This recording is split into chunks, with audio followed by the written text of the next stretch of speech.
It is something, I know that, it is something that we repeat it over and over and over again. And, as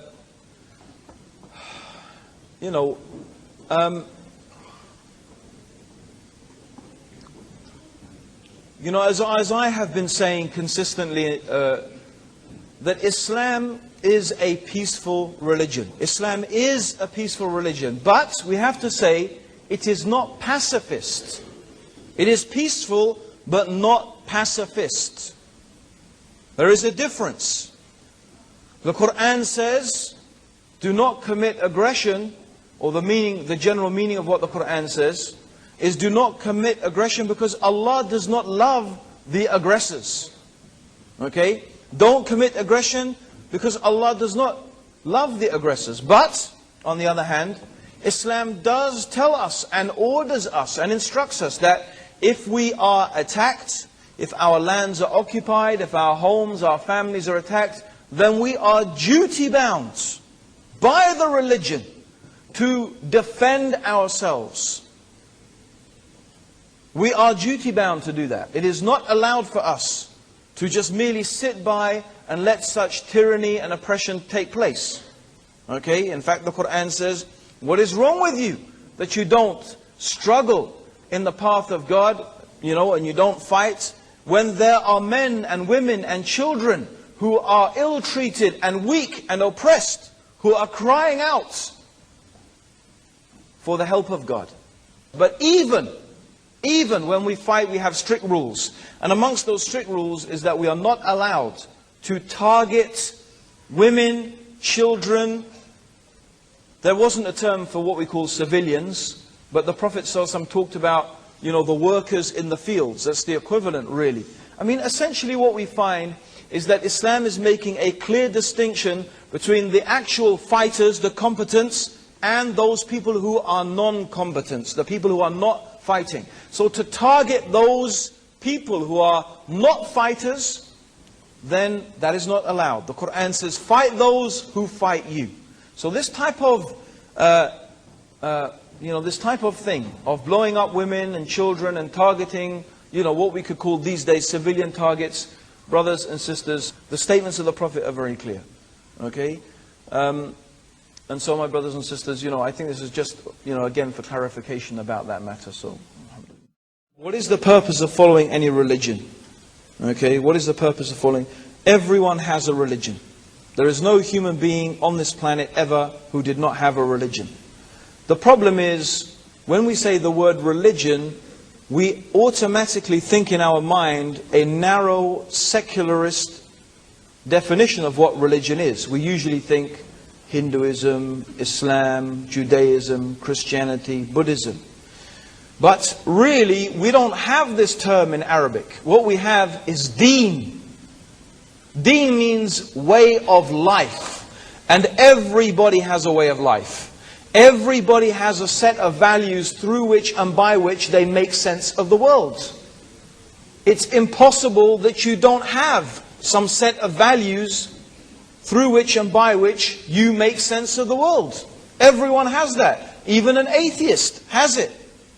Humanists have it. In fact, it's interesting that I've actually been involved in some religious seminars and discussions to children, and in those religious seminars, humanists have been involved.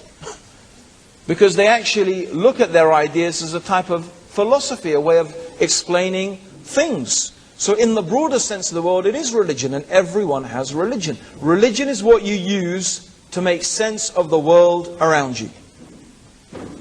Okay, that's what you use, that's all it is. Everyone has a way of life, so you can't avoid it. Okay, you can't. And everyone has a God or gods, because your God is the thing that you believe is going to give you what you need and what you want. Your God is the thing that you believe is going to give you what you need and what you want. If you think money is going to make you happy and give you what you need and what you want in life, money is your God. Yes. If you think looking like a supermodel, right, is what is going to give you success and happiness in life, it's your God. Right?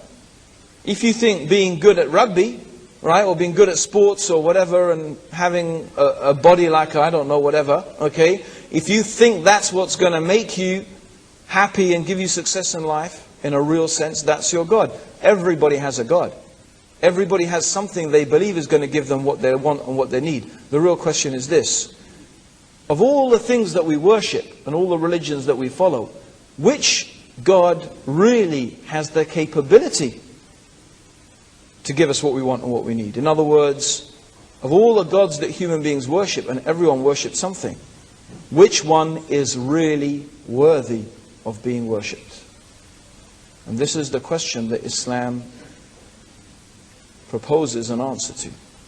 That the only one that is truly worthy of being worshipped is the one who has created all things. And every human being actually already knows that. They already know it. Everybody knows it. It's just that they have forgotten. And you know, there is a time when they remember. Everybody remembers. You know, they say, they have a saying, there are no atheists in foxholes. You know what a foxhole is? Yeah? You know when the soldier, when the bombs start coming and they dig a hole in the ground to hide in it? That's called a foxhole. You don't have atheists in foxholes. Right? Suddenly it's, oh God save me, oh God help me. And suddenly these people have absolute, total faith in God. The Quran gives an example like that. It gives the example of a boat that is on the sea. And then when the boat is on the sea, the waves start getting higher and higher. And as the Quran describes it, the waves are like the roof of a tent. This is how the waves are crashing down. So when the people lose their faith in their captain, he got washed overboard, so he's not going to save us. And then as the boat starts to break up, they lose their faith in science and technology. Right? They might start saying, Mummy, but Mummy's not there and she's not going to help them. Right? They've already forgotten about all their idols. They've forgotten about their money. They've forgotten about, being an American citizen and passport holder, because that's George Bush isn't going to come and save them, right? Okay? So suddenly all of the things they worshipped and put their faith and trust in is gone.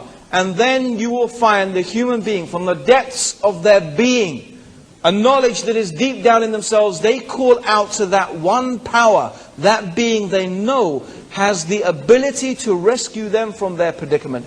It's not the name that's important, it's the acknowledgement that this being exists that has the power, and that is the deep down knowledge that every human being has, that truly, that this being alone is worthy of worship. Because the reality is, all of those things that you put your faith and trust in ultimately were useless. And the only one that really you recognized at the end had that power and ability to help you was the one that has control over all the affairs of the universe. This is a type of instinctive, natural knowledge that every human being has.